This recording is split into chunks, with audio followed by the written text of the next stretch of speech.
महाराष्ट्र में आप किती मराठी माणसाच्या घरी गेलात तर आपल्याकडे भाकरी असते की आपल्याकडे सकाळी चपाती संध्याकाळी भाकरी असते? कौन सी बड़ी बात है इसमें? माँ के घर में आज ही बाजरा और ज्वार और यही चलता है, दूसरा कुछ नहीं। ना पास्ता चलता है ना गेहूं की रोटी भी ज्यादा चलती है, क्योंकि किसान के हर घर में ये कोई नई बात नहीं है। तो ये जितनी भी हमारी एमएसएमई है वो ग्रोथ कर रही है और आगे बढ़ रही है। जो टैक्स जाता है स्टेट्स को, उसके बारे में सर बोल रही थी, मैं इसके बारे में नहीं बोल रही थी। I heard one of the honorable speakers talking about cooperative movement. I was so happy. Cooperative movement Maharashtra और गुजरात में, कर्नाटका में बहुत अच्छा चला है। आज इस सरकार को दे रहा है, दुरुस्त है, लेकिन कॉर्पोरेटिव्स को प्यार होने लगा, ये अच्छी बात है, मैं उसका स्वागत करती हूँ। उसके बाद ऑर्गेनिक्स, अच्छी बात है, I welcome it, I absolutely welcome it. The organic farming, sir, that is a very concerning and alarm. I'm not taking away from the intent of the government. I welcome the step of organic farming. We welcome it.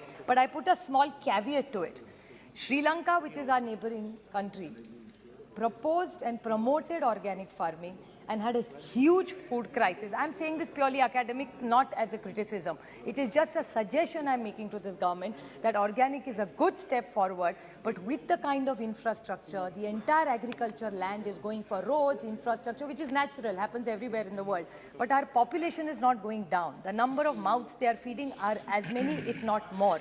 So if we are going to depend on organic, will you be able to look at our food for all program, which is a challenge? So I want to flag it for jingoism. It sounds wonderful, but I hope the government is alarmed and is aware. It's okay to give speeches, it sounds wonderful, and it's appalling to me. इतने किसान के बच्चे हैं तो millets कोई नई बात है इनके लिए?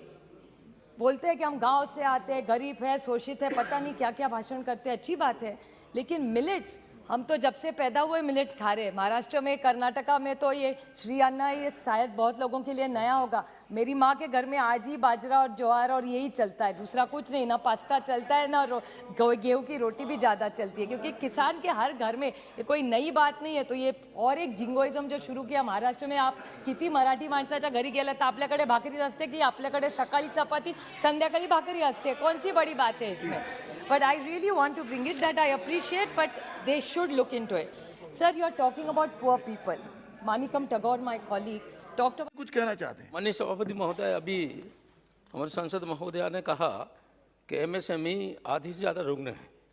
मैंने बताना चाहता हूं कि एमएसएमई ही है जिसकी वजह से आज हमारा जो करीब 6.3 करोड़ जो एमएसएमई है उसका योगदान भी 33% के आसपास जीडीपी का आता है, और साथ ही साथ एक्सपोर्ट भी 48% जाता है।